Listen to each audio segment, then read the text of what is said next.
لكم ولأسرة القناة وعيلة قناة باكورد المحترمين في كل مكان. مليون مبروك، مليون مبروك. وصلنا لمرحلة ان نقول مليون مبروك على فوز الاهلي على سموحة. فوز الاهلي على سموحة 2-0 خلى الناس كتير استعادت الامل في الدوري، وتعادل بيراميدز مع النادي المصري خلى ناس كتيرة جدا خلاص. سبحان الله، لعبة القدر. القدر عودة النصور، عودة النصور وعودة المارد الأحمر إلى الفوز. يعني أشهد أن لا إله إلا الله وأن محمد رسول الله. حقيقي وصلونا المرحلة إن إحنا بقينا مش عارفين نتنفس من كتر ما الواحد حاسس إن الأهلي مش هيفوز.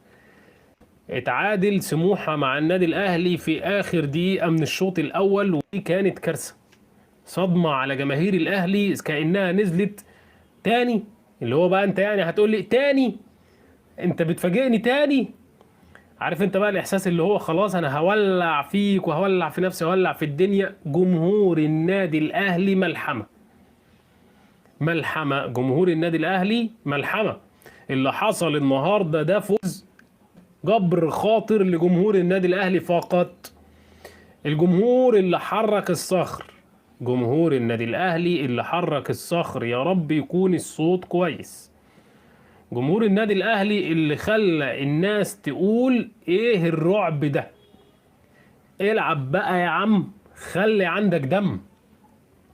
اللي عملوه النهاردة جمهور النادي الأهلي حقيقي يدرس. كالعادة، كالعادة جمهور الأهلي بيدي دروس كبيرة جدا، لأن حقيقي اللعيبة دي محتاجة وقفة كبيرة جدا جدا. ولو كان تم التعادل النهاردة خلاص قسما بالله الجماهير كانت على آخرها.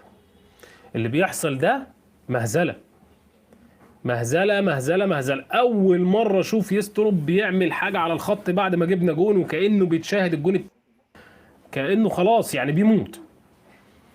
أنت إيه وصلتنا لكده؟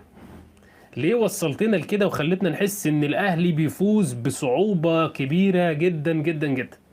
يعني ايه الاهلي يبقى متعادل 1-1 في اخر دقيقة من الشوط الاول يخش فيه الجون ولا ليه اي لازمة؟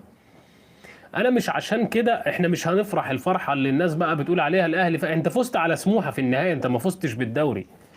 ولكن اللي حصل ده يخليك تقول ليه انت وصلت للمرحلة دي؟ هل هو عيب مدرب ولا عيب لعيبه؟ يا جماعه عشان نتكلم كوره، النهارده لعيبه النادي الاهلي محدش بيفتح لعب، محدش بيجري بيقول انا عايز الكوره. كله بيبقى واقف مكانه مستني ان اللعيب يعني ما تلعبها ليش بقى والنبي، يا ريت ما تحدفها ليش. تحس اللعيبه كلها مش عايزه الكوره، عكس في اي فرقه تانية او اي دوريات تانية تلاقي اللعيب بيجري اللعب بدون كوره. فهو بيطلب الكوره، هو عايز الكوره، هو بيقول له احدفها لي، هاتها لي، ارميها لي، سروهات. انت هنا وصلت المرحله الاهلي لعبته واقفه، اللعب على الواقف.